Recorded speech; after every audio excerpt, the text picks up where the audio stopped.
खेती एग्रीकल्चर की शुरुआत लगभग 12,000 साल पहले हुई थी, जिसे नवपाषाण काल नियोलिथिक पीरियड की एक बहुत बड़ी क्रांति माना जाता है। यह कोई अचानक हुई घटना नहीं थी, बल्कि धीरे धीरे अलग अलग जगहों पर विकसित हुई।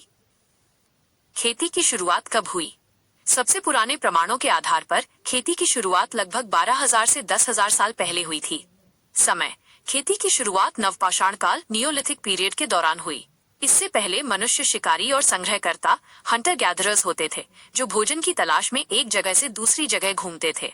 स्थान: खेती की शुरुआत का सबसे महत्वपूर्ण क्षेत्र फर्टाइल क्रेसेंट माना जाता है, जो आज के मध्य पूर्व मिडिल ईस्ट में स्थित है। ये वो इलाका है जहाँ सबसे पहले गेहूं, वीट और जौ, बार्ली जैसी फसलों को उगाया गया।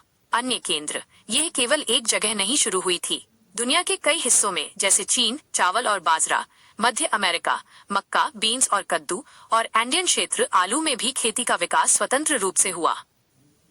खेती की शुरुआत कैसे हुई? मनुष्य के शिकारी और संग्रहकर्ता से किसान बनने के पीछे मुख्य रूप से कुछ बातों का विकास था। 1. पौधों को उगाना, फार्मिंग कल्टीवेशन। अवलोकन: पहले के मनुष्य जंगली अनाज इकट्ठा करते थे। धीरे धीरे उन्होंने ये देखना शुरू किया कि जब वे बीजों को जमीन पर गिराते हैं तो वे वापस उग आते हैं। बीज बोना: इस अवलोकन के बाद उन्होंने जानबूझकर बीजों को उपजाऊ जमीन पर बोना शुरू किया। उन्होंने ऐसी फसलों को चुनना शुरू कर दिया जिनमें बड़े और बेहतर दाने हों, जिससे उनकी पैदावार यील्ड बढ़ी। इस प्रक्रिया को फसलों का पालतूकरण, डोमेस्टिकेशन ऑफ क्रॉप्स कहा जाता है। 2. जानवरों को पालतू बनाना, डोमेस्टिकेशन ऑफ एनिमल्स। खेती के साथ साथ जानवरों को भी पालतू बनाया गया। भेड़, बकरी, सूअर और मवेशी, कैटल, पहले पालतू बनाए जाने वाले जानवरों में से थे। जानवरों से दूध, मांस और ऊर्जा खेतों में काम करने के लिए मिलने लगी, जिससे खेती और परिवहन दोनों आसान हो गए। 3. स्थिर जीवन, सेटल लाइफ। खेती की शुरुआत से पहले लोग भोजन की तलाश में खाना बदोश नोमैड्स की तरह घूमते रहते थे।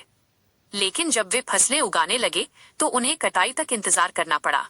इस वजह से उन्होंने खेतों के पास ही स्थायी घर बनाकर रहना शुरू कर दिया। इस स्थायी निवास, परमानेंट सेटलमेंट्स, से ही बाद में गांव और फिर सभ्यताएं विकसित हुईं। संक्षेप में, जलवायु परिवर्तन, जनसंख्या में वृद्धि और खाद्य स्रोतों की अनिश्चितता जैसी चीजों ने भी मनुष्य को खेती की ओर बढ़ने के लिए प्रेरित किया। खेती ने मनुष्य को भोजन पर अधिक नियंत्रण दिया और ये मानव इतिहास की सबसे महत्वपूर्ण घटना साबित हुई।